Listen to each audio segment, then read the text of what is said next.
Hi everyone, my name is Areeyah Schmidt. I have a special ed teacher here today that's going to be with me during my post-assessment debrief meeting.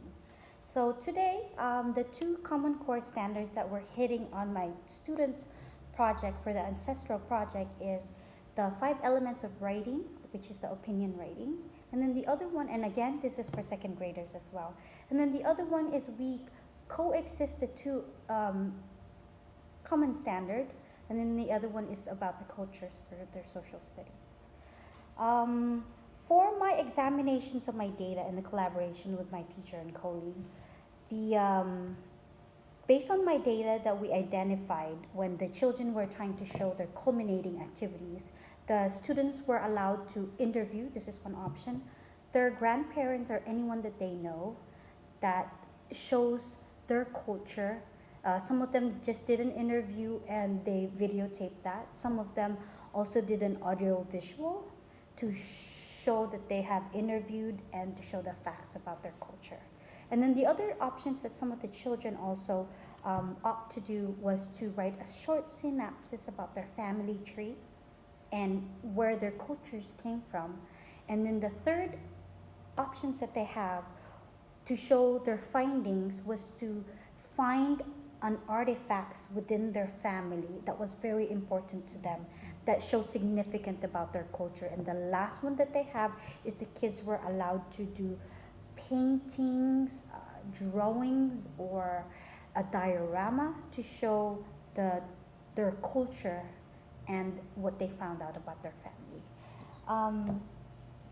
Miss Donna, do you have any other suggestions that perhaps my children can show culminating projects other than the four options that I provided to my children that they should use to show their authentic learning, that they understand the two objectives that they're supposed to do? No, I think you've included a lot of interesting ways for them to present what they've learned. One thing I would do, especially when doing interviewing with the parents, I would, for most of my students, have a template or give them questions that you would like them to answer. So they would go home and ask those questions and they would be able to jot down their answers on that. That gives them a little bit more uniformity as to what they're asking parents. That would also go with the videotaping when That's you're doing correct. That is an actually very good suggestions, especially for my younger learners, so that Yes. our rubrics and the standard, as well as your expectation, whether they geared off a little bit or closer to it, at least they have a small template that they can follow, and it's not so stressful for our younger learners as this is their first time Yes. also to do those interview. Is there any other suggestions that you Well, you would did like mention something that's very important, the rubric.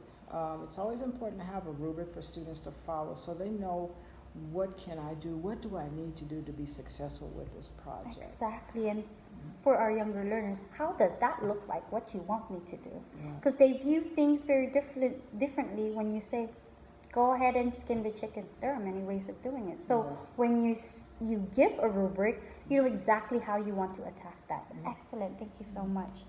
And then the other thing was that I wanted to talk about when we did my project was the accommodations that I had to develop for some of my students.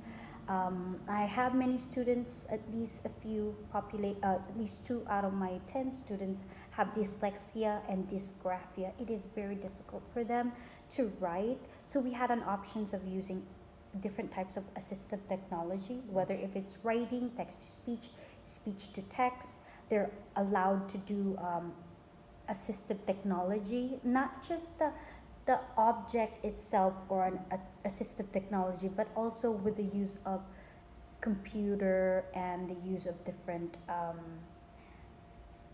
ways to make things easy for them, whether it's writing, whether it's doodling, whether it's taking pictures, video clips, to show what they've learned rather than just as pencil and paper and traditional learning. The other options also was the preferential, maybe like what she said, the graphic organizer, that some children writing it down is very difficult for them. So the graphic organizer where it's sort of fill in the gap. so that you produce more of like an errorless teaching is also very important for some of our learners that are struggling learners.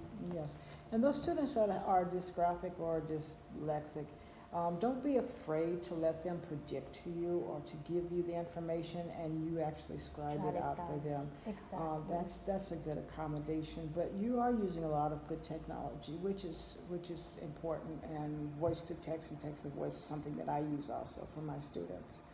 It looks like you're doing a very good job as far as introducing technology also into your class, because that's an important aspect of learning at this point. Well, as we are moving into a digital learning, even though our pre-kindergartens and kindergartens are also using them, at least an exposure to have a taste of it, rather than you jumping into fourth grade or third grade and you have to do Google Classroom, yet you don't know how to upload, take a Right. picture, create a video clip, and you also don't know how to zip. Those things can be done by our little kids using small items, small softwares like Padlets and Yes. Educreation or Telegamis. Right, and there's so many resources on our technology field now Exactly. that are very useful in the classroom. Thank you so much, Donna, for coming here today and doing an You're interview welcome. with me. My pleasure.